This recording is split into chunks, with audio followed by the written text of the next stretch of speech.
Amazing that you come out on a night like tonight, so I'm going to give you some fun stuff, make you laugh. Also, thank you, Margaret. You're selfless on this, honestly. Shelley, it's a really hard thing to follow a poet like you when you're writing noir. It's like someone who skipped a stone across a beautiful lake, and then some jackass comes in and makes a big flying leap off of into the water. So here I am, the flying jackass. I write femme noir because I've always been a rebel, and I like to come at my writing from a standpoint of what can I take to task that's going on now. Noir has always showed up after dark, or showed up during dark times. It's a dark time for most of us. And what I love about thinking about this new, what I call a genre of noir, which is femme noir, it's about flipping the old classic noir of the femme fatale and the guy who's so clueless that he gets caught up in something that is classic noir. Then there's neo-noir, like Pulp Fiction. The first neo-noir that came up really was Chinatown. That really came in at a time when society was looking at the underlying problems of our times.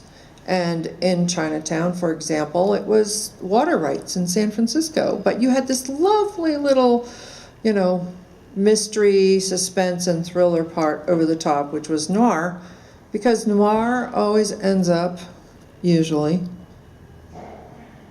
with an ending that is not what we'd like to see. It happens because we are in a time where we don't know how things are going to turn out.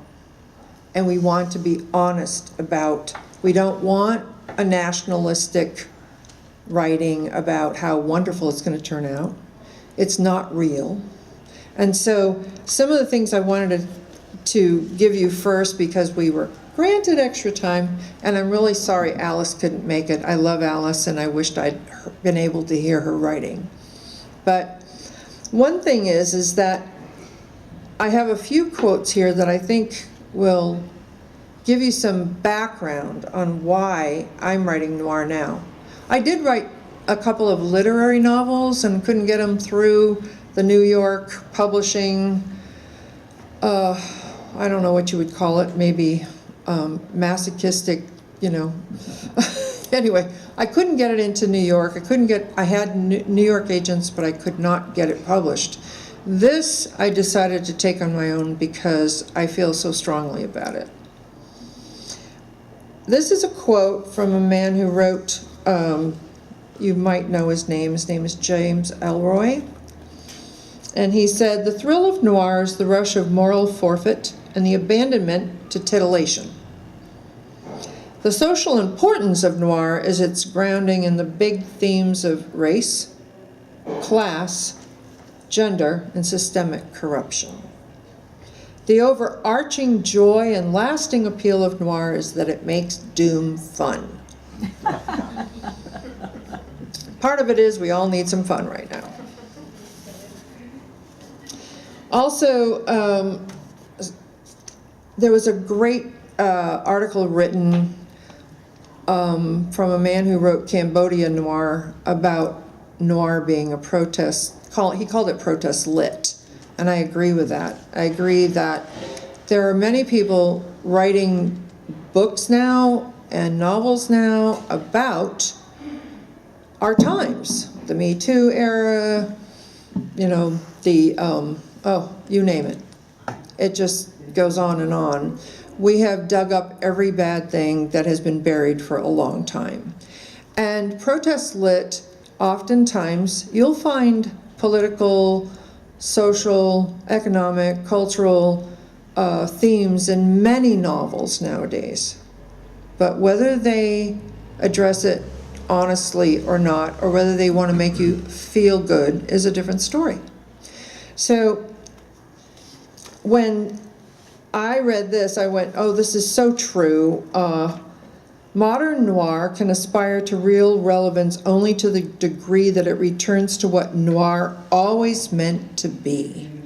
A vehicle of protest and deconstruction, a weapon against entrenched and invisible systems, power, and privilege, and haven't for unheard, and haven't for unheard,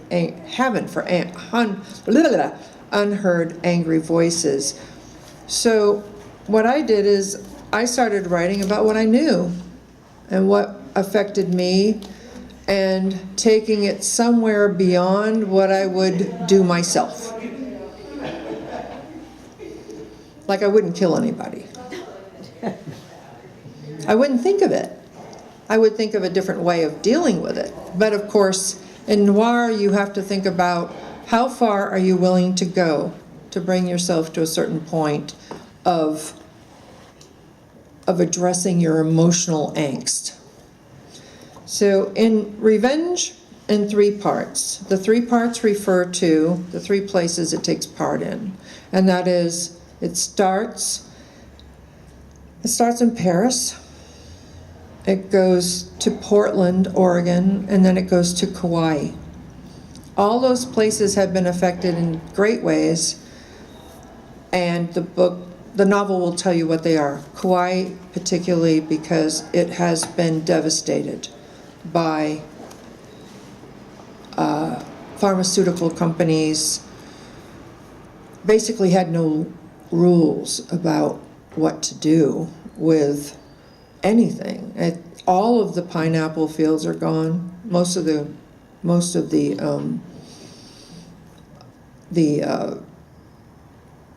coffee fields are gone. All because they came in because there were no laws there. They took over the island, and they have been researching and developing insecticides. And whatever's been left over has gone into the water. So in my way of dealing with these different things that come up for each part, I bring it up. I bring up what's happening. And Dan and I happened to go to Paris. That woke him up. He just all of a sudden went, whoops, okay, I remember this. We went to Paris in 2015, and that's where this came from. Because it was right after all of the attacks that happened there and people were killed. And there were 10,000 soldiers on the street. And that was scary because you're walking around and all these young boys with zits on their faces and big guns are walking around taking care of you and keeping you safe. So what I'm going to do is I'm going to read a little bit of Revenge in Paris, Revenge in 3 parts in the Paris part. And then I'm going to take you to Portland, where it's a little more fun because it's sexy. And we can always use a little sex. So whenever my dance people say, what's your book about? I say Revenge and Sex. It always sells. So, Daniel, would you give me my water? I forgot to bring it up. It's a way to keep him awake. He's heard this so many times. Thanks.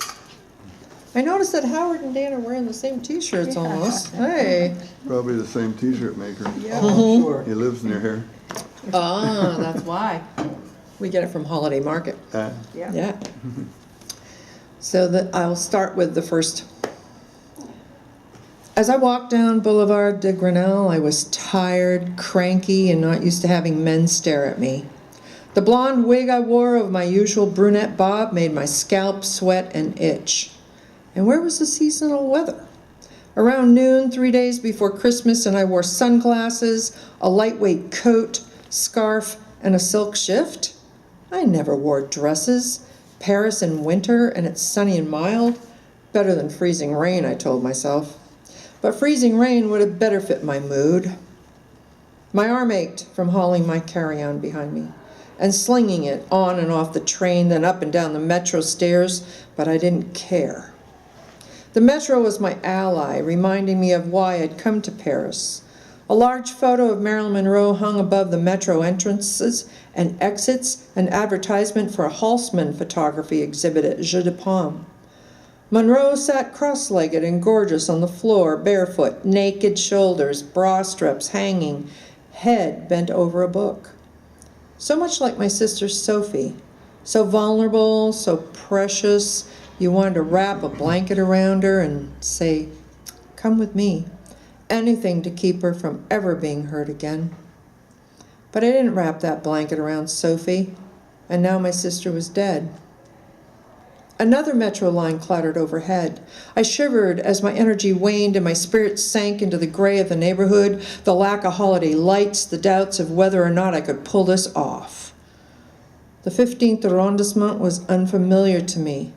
Years before, when my husband Hank and I stayed in Paris, we rented apartments in the Marais, a more upscale area.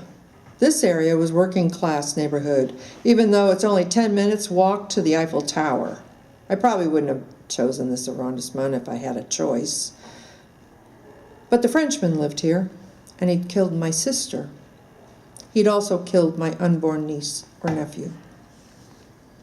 A man stopped to appraise me. I shoved past him and walked by 3 souvenir shops. From one shop, the song Hotel California played on a cheap boombox. I hated that song. As I approached a neighborhood supermarket, the Franprix, a beggar dressed in the saddest Santa outfit I'd ever seen, sat on a sidewalk and held out his paper cup. He looked up at me. I shivered, glanced away, and hurried past. The apartment was somewhere nearby. I couldn't wait to take off the wig and all the makeup, foundation, blush, eyeshadow, eyeliner, mascara, the works. I never wore this crap and felt as phony as that Santa suit. When you worked at a law firm like mine, conservative dress was a given. I preferred to call it classic. But I wasn't in Paris as me, Angeline Porter. I was here as journalist Helen Craig. I searched for the address of my apartment. Square de Saxe, Square de Saxe. Where the hell was Square de Saxe? I found the street. A flower shop decorated for the season sat on the corner. That brightened my mood somewhat. I turned up the dead-end road to the address and rang the bell. The guardian, a concierge of sorts, greeted me and gave me the key. I remembered little French, but I managed. And when I tried to cram into the phone booth-size elevator with my carry-on, I couldn't. So I put my suitcase on the lift, pressed button 3, and walked up the curved stairs to the 3rd floor. I grabbed my suitcase from the lift and unlocked the apartment door and stepped into the 3-room rental, spacious by Paris standards. In the bedroom, I pulled off my wig and boots, collapsed on the bed, and fell asleep. 2 hours later, I woke with a start. It was late afternoon. Back home, it was the middle of the night. I made coffee with the stash in the cupboard, pulled back the curtains on the French doors, stepped onto the wrought iron balcony with its potted red geraniums, still blooming, and down on Grinnell, 2 women on the corner talked and smoked while their small dogs sniffed each other. Parisians headed home after work, carrying bags of groceries, baguettes, briefcases. Cars tailgated, honked for no reason, played hip-hop music loud enough for me to hear. A flutter of homesickness hit, a wave of loss so strong I almost folded into a fetal fucking mess. I didn't want Sophie to be dead. I dreaded knowing that my sister's personal effects, including the blue dress, would be waiting for me when I returned home to Oregon. I'd refused to let the Eugene funeral director cremate her in that abomination. Instead, she'd worn her favorite dusty rose dress with birds on it, the one she wore when we last went to the movies, when I'd been too judgmental to recognize her pain. On the dining room table, I spread out the papers from my file on the Frenchman. He lived off Rue de Commerce and not far from here. On my burner phone, I Google mapped the address. You're dead, Gerard Duvernay. Hear me? Dead. I kept my revenge well-fueled. All I had to do was picture Sophie's body hanging from the hook in her living room, wearing that blue dress he'd bought her. A week after Sophie died, we were watching Daniel Craig, inspector, at her place. She was quiet, unusually so. Sophie worked from home, a brilliant nerd and a beautiful body. Because she looked like Marilyn Monroe, people underestimated her. I called her an IT person, which she flatly denied, but she knew all about code and God knew what else. So I said, "You're an it girl." She laughed. In her spare time, she had designed online games for women while fighting the abusive male-dominated game establishment. She was passionate and brave in her gaming world, but not in the real world. Sophie was generous with her love, but not discerning. Hank said she made terrible choices and focused too much on the details. The way the man moved, the number of texts he sent in a day, the way the man noticed what she did with her hair, the books the guy read, the movies he picked, whether he ate meat or not. Hank said she missed the big picture. The guy had failed in 3 businesses.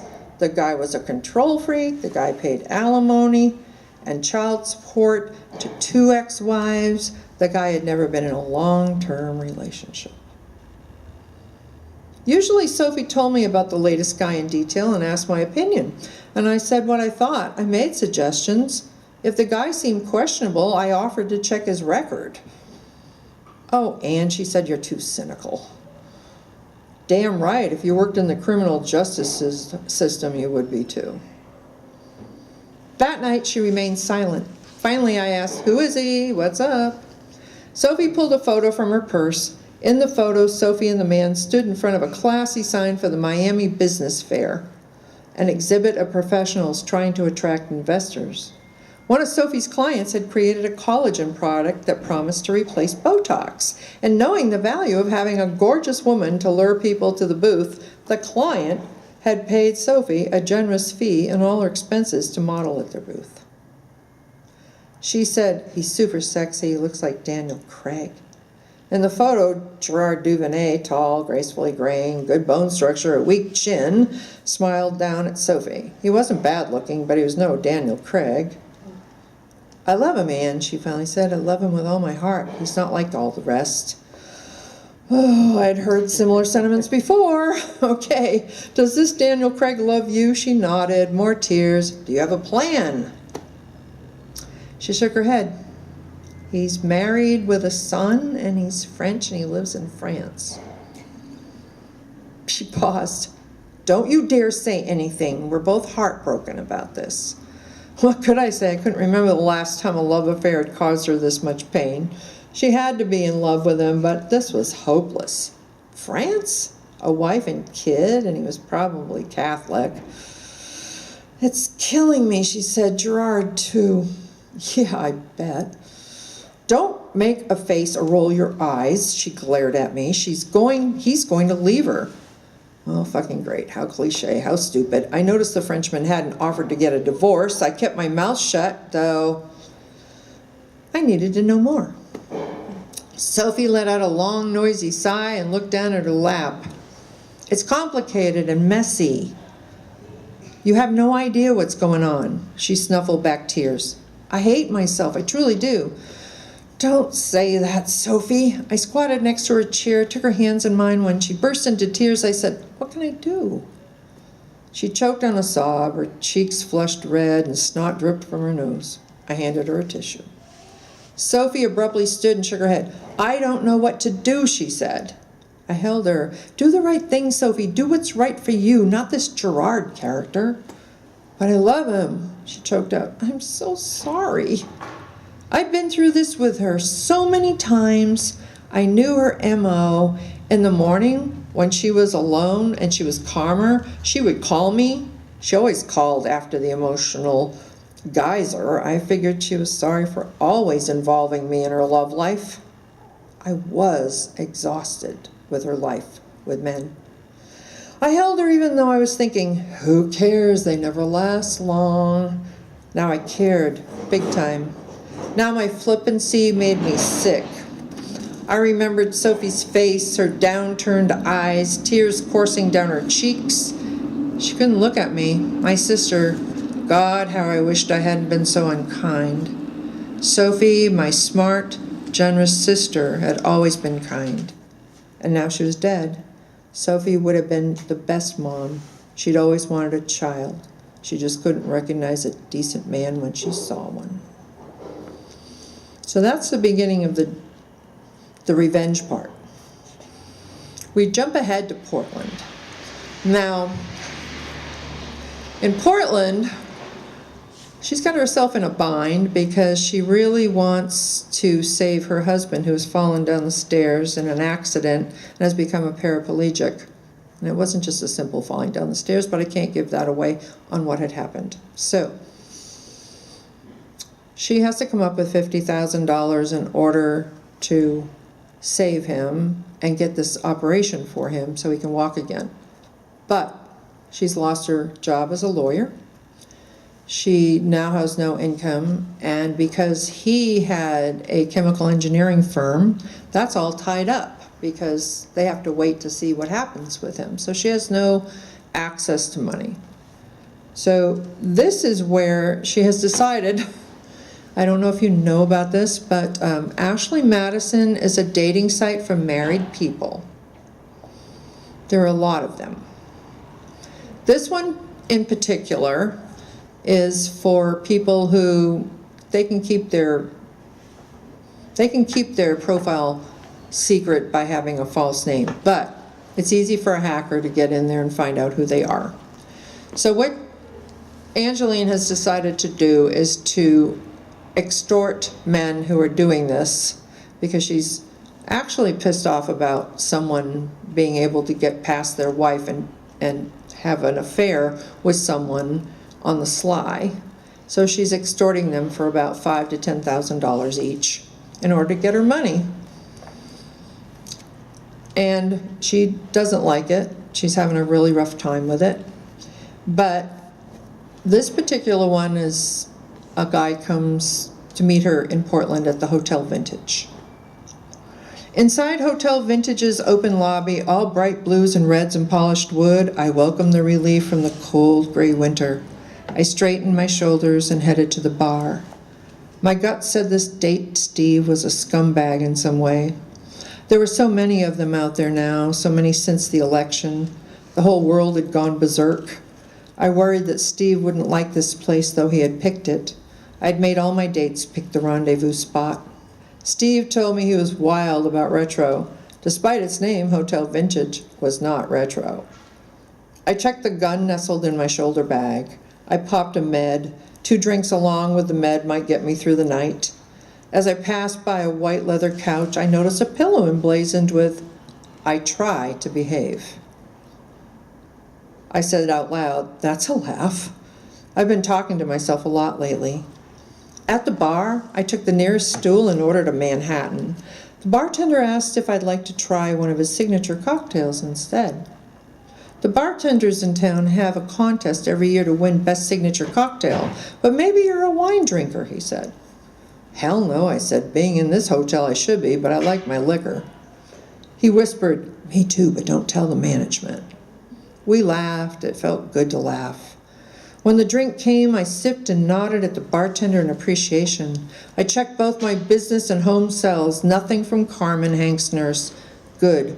No message from tonight's date? Not good. What if he didn't show? What if he didn't pay the $5,000 after I threatened to show his wife the video? The ones who had refused so far said their wives didn't care if they were having affairs. I hope Steve wasn't one of those, or an undercover cop. So far, I'd been lucky. A message popped up from Sam, tomorrow's date. Are we still on? I messaged back, yes, tomorrow, where and when. Sam seemed sweet but nervous. We'd talked on the phone. He was a newbie. Tonight's guy, Steve, was a different story. I pushed my empty glass toward the bartender. Again, he asked? I nodded. Snoop's research had uncovered Steve's love of classic racing cars, trips to Monaco and Cannes, and Baccarat. He must have thought he was James Bond. He used a fake profile on Ashley Madison, not mentioning any of his luxury habits, but maybe he didn't want to track someone who wanted to fling with a rich guy. Made me suspicious, though. Plus, he was the only date who had asked me to wear a costume. While I waited for my second drink, I looked up. the 4-floor atrium, a dizzying sight of crazy geometric angles with one half black and white, the other half golden light, a split personality, kind of like me. A circular staircase of wood and wrought iron reached the first floor.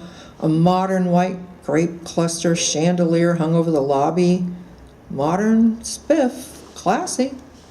Maybe I could take Steve for 10K instead of 5. Stabbing pains in my stomachs again. A drop-dead gorgeous guy stepped up to the bar, smiled at me. A woman joined him and took his arm. She was his equal in the looks department. She turned, met my eye, and said, "You're beautiful." I didn't know what to say. What was this, a setup? Had Steve set up a swap or an orgy? But then the man and woman joined another couple at the opposite end of the bar. I guzzled down my second drink, embarrassed. I felt a tap on my shoulder and jumped. "There's my bird. Let's look at you." I turned. Steve smiled. He had thick lashed blue eyes, a thin Manchu mustache, and a smile that lifted off like a rocket. But he was also crusty, his skin mottled and leathery from the elements. He appraised me. I returned the once-over. Flashback to the summer of love. Steve wore a 60s rocker outfit down to the hip-hugging, striped bell-bottom pants. His brown leather jacket had fringe, and he was skinny as a stick. I suppressed a laugh. For some reason, my gut said, "Run!" But the money forced me to stay. I stood. "Hello, Steve." He took my hand, turned it over, and kissed my palm. I slipped into vixen mode. "Very nice to meet you." Steve opened the door to our hotel room. High ceiling, clean lines, neutral colors, modern art, and floor-to-ceiling curtains all along the far wall windows. A bright red couch reminded me of seduction and blood. A small dining nook with a round table, a globe lamp hanging in the center, and 4 white leather and chrome chairs could have accommodated a poker game. The bed, all pale whites and cream, with a blue as transparent as gin. I walked around the room, my nerves flaring, my stomach unsettled. "Looks a little retro, don't you think?" I said. Then the meds and alcohol kicked in, and the fuzzy cloak of not caring enveloped me. Steve set my overnight bag near the far side of the bed, the one I always slept on at home, with the ease of someone who had done this many times. I wondered if Steve did this for the same reason that Hank did, that a man took the side closest to the door to protect against intruders. "I've ordered champagne. Can I order anything else for you?" he asked. Steve had an English accent? What? That hadn't come up in Snoop's research. He had to be role-playing, just like the clothes. He helped me remove my coat and whistled appreciatively. "Nice legs." No one ever told me I had nice legs, never. It was all too smarmy. Too cliche in some weird way. Plus, he looked way older than his photo. Maybe this was some unfulfilled dream he had for himself, to have been a rock and roll star. But maybe it was his way of having fun, like people who dressed up for Comic-Con. "What can I do to make you comfortable?" he asked. I wanted to say, send me back to the time before my sister's suicide, before finding out the truth about Hank, before Paris, before. I had a bad feeling, and it wasn't the role-playing. Something wasn't right with this guy. I grabbed my coat. "Look, I'm sorry, this isn't going to work." He stepped back. "Have I done something wrong? Have I scared you?" His accent was still thick, and I couldn't understand why there was nothing in my research about him being English. "I don't know what it is, but it doesn't feel right. Something's off, and I have good instincts." I said this more for his benefit than mine. My instincts sucked. I walked over to the bed for my overnight bag. There was a knock at the door. I grabbed my things, and before I could make it to the door, a waiter wheeled in champagne and a tray of hors d'oeuvres. "I thought you might be hungry," Steve said. Food. So Steve wasn't rushing it. Maybe I was wrong about him. Steve tipped the waiter, and before I could make up my mind, the waiter was gone, and I was left standing in the middle of the room with my bag and my coat over my arm. "Put your big girl panties on," I could hear my sister say. I set the bag down. I was overreacting. I had to be. Steve still stood in the middle of the room, a worried look on his aging face. I'm not comfortable with any of this, I repeated, this time in my courtroom voice, neutral, non-accusatory, factual. I don't think you're English. I don't think your name is Steve. This act bothers me. I hesitated. Plus, you've called all the shots. You've never asked if I wanted to play Patty Boyd Bird, just given me instructions. He said nothing. I cleared my throat. Am I right about you not being English? Well, I'm surprised you know about Patty Boyd. You're young. No English accent this time. No charm. He didn't like his cover blown. I don't feel young, and I'm not into this. I just want a nice romp with a married man so I can have what I don't have at home. That's what they all say, he said. What? I couldn't believe he'd just said that. He walked toward me. I stepped back. Oh, for God's sakes, relax. In one swift movement, he grabbed the champagne and popped the cork. The pop made me jump. He poured a glass, downed it. He poured another, handed it to me. Well, you sure spoiled this little fantasy of mine, he chuckled. With a relaxed slouch, he took a chair at the table and looked me over. Go ahead, leave. The moment spoiled my one break from reality. I really thought you'd be fun. Serves me right for thinking. I shook my head. When did men get so petulant and self-centered, I asked. He didn't respond. I don't need your permission to leave. But the champagne was good. I thought of putting down my purse, then thought again. Seeing the 5 to 10K go up in smoke, I said, since we're not going to go through with this, let's tell the truth. I drank half the champagne. I needed a cigarette. What's your real name? I know from online you used an alias for Ashley Madison. He raised his glass. Really? I rolled my eyes. Are you an out-of-work actor? Oh, don't insult me. Are you a gigolo? He laughed. Are you trying to piss me off? I bet you have money. You gamble at Cannes. You race. Why aren't you on the other dating site, the one for married people who are millionaires? What? And date women who are wealthy? He had a half smile that was unfortunately sexy. Why would I do that? Besides, I don't want to hurt my wife. As we used to say in the 60s, she's a groovy chick. I almost rolled my eyes. I didn't believe him. He pointed to a chair. Would you please sit? You might as well enjoy the champagne and hors d'oeuvres. Keep me company for a while. Only if you order me a scotch. Don't like champagne? This is good champagne, but no, it brings back bad memories. He called room service and ordered a bottle of their best scotch. At least he had taste when he wasn't dressing like an old hippie. What's the matter? I collapsed into a chair and realized I'd been gripping the gun in my shoulder bag. So hard, my fingers had gone numb. My hand's gone to sleep. Must be that gun you keep fondling. Are you a lawyer, a cop, or a PI? He asked. Samantha Spade, undercover? I burst out laughing. You're an asshole. I love a dirty mouth on a woman. Yeah, but your pickup lines suck. It happens. I pushed the champagne glass across the table. I was a lawyer. I recently took PI courses. Why? He asked. I needed to.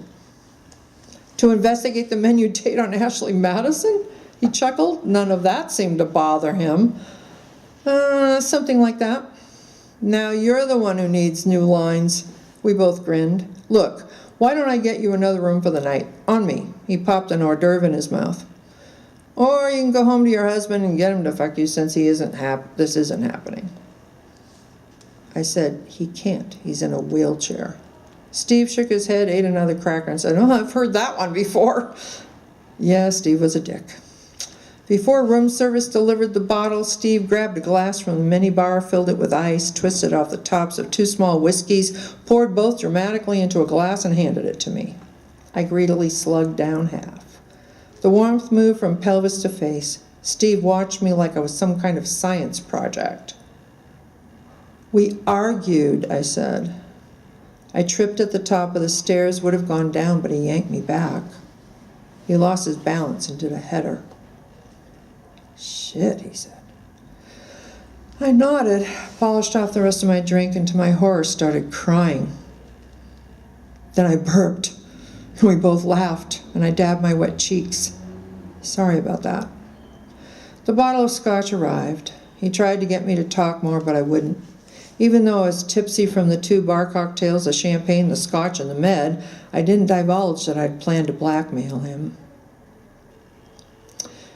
You should know, he said, that the other profile of me, the one that sounds like James Bond, is a crock, too.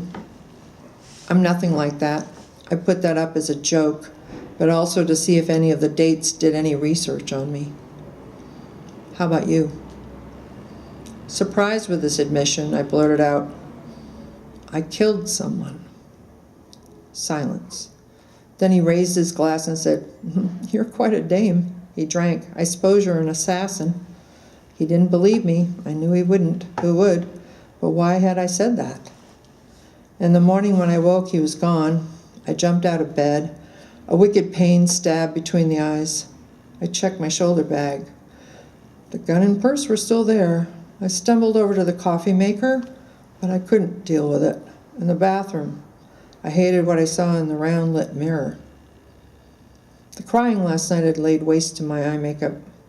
Then there had been the long, interminable attempt at screwing, 2 drunks pretending they could but couldn't.